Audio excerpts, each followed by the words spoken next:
आप देख रहे हैं सेवन न्यूज। मैं आपके साथ मोहम्मद सलमान जुनैदी। ಸುಮಾರು 4:30ರಿಂದ 4:45 ಇದು Gandhi Chowk police station limits ಈ ಗ್ಯಾಂಗ್ ಬೌಡಿ ಅಂತ ಏನಿದೆ ಇಲ್ಲಿ ಒಬ್ಬ ವ್ಯಕ್ತಿಯ ಕೊಲೆಯಾಗಿದೆ.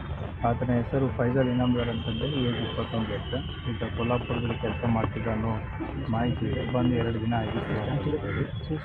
ಸೊ ಈತನ ಕೊಲೆಯಾಗಿ ಬಂದ ತಕ್ಷಣ ಪೊಲೀಸರು ಇಮಿಡಿಯೇಟ್ಲಿ ಸ್ಪಾಟ್ ವಿಸಿಟ್ ಮಾಡಿದ್ದಾರೆ. ಯಾಕೆ ಬಂದಿದ್ದರು, ಯಾರು ಹೊಡೆದ್ರು, ಏನಾಯಿತು ಅನ್ನೋದ್ರ ಬಗ್ಗೆ ತನಿಖೆ ನಡೀತಾ ಇದೆ. ಈಗಾಗಲೇ ಸೋಕೋ ಟೀಮು ಮತ್ತು ನಮ್ಮ ಫಿಂಗರ್ ಪ್ರಿಂಟ್ ಟೀಮು ಎಲ್ಲ ಬಂದು ವಿಸಿಟ್ ಮಾಡಿದ್ದಾರೆ. ಮೃತದೇಹವನ್ನು ಈಗಾಗಲೇ ಹಾಸ್ಪಿಟ್ಲಿಗೆ ಶಿಫ್ಟ್ ಮಾಡಲಾಗಿದೆ.